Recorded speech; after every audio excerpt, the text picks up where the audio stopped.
Time for Begnaud's America. That's where CBS News contributor David Begnaud finds a heart in every story that he does this week. He's got the story of a good deed that started in Tennessee and then it spread all around the country.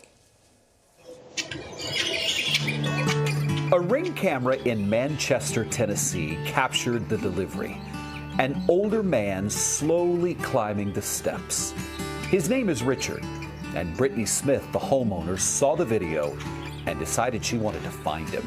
He should be at home just chilling, exercising a couple times a day to to keep his mobility, but working, no. I don't know, we need to help him. Brittany almost never checks her Ring camera, but on that day, her ex-husband, who is a quadriplegic, had sent their daughter a Starbucks treat.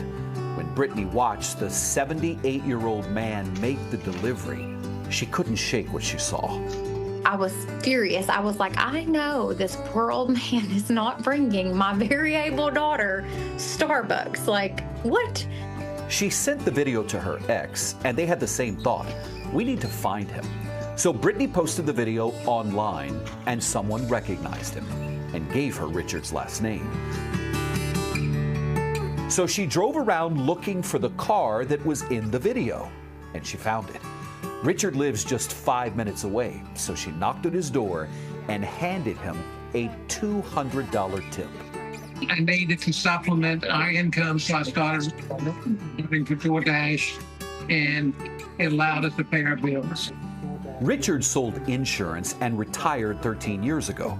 But after his wife Brenda lost her job, he went back to work, delivering food, sometimes 12 hours a day.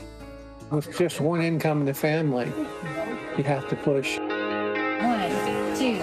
At first, Brittany thought the tip was going to be enough, but people online had another idea.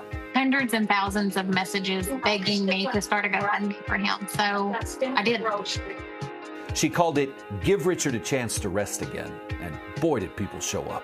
In 5 days, around $1 million was raised for Richard and Brenda, who have been married nearly 56 years.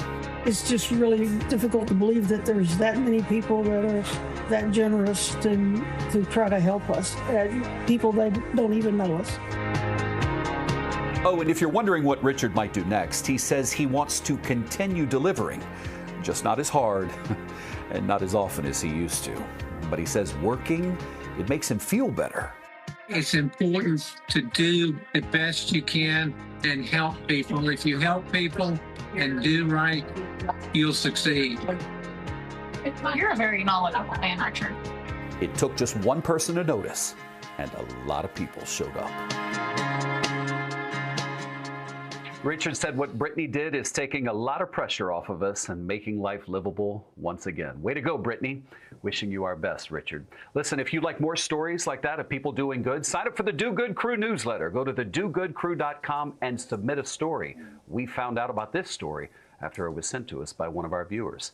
Before we go, I want to give you an exclusive sneak peek of The Person Who Believed in Me, my podcast with filmmaker Ava DuVernay. Take a look.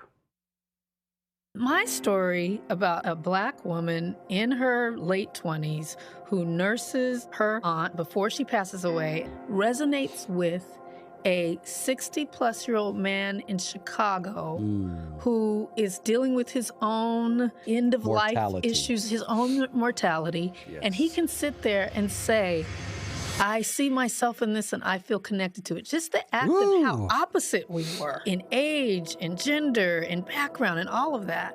But around grief, it's the great humanizing force. And when I look at just the trajectory of being able to go from a person who was 32, who had never picked up a camera, to being able to be at the Oscars with the Best Picture nomination for Selma in a very short amount of time, I do not see that trajectory happening in the way it did without Roger.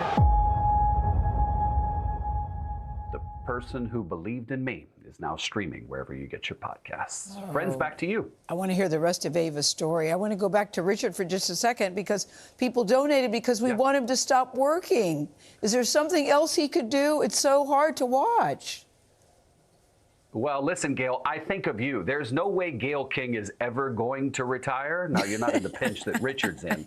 But, I mean, No time but soon, I think we I'm got to not love it when he retiring. says, I still want to get out and work. But I love when Yes. Brittany said, why is my able-bodied daughter being I served by this elderly know, I man who's doing this? So know. I think somewhere between that and reality, let's let him keep working, but they're in a much better place now. Yes. But he's the reality for a lot of people in this country. And his wife, who lost her job. Yes. Bravo, bravo, Good David, people once all again. around.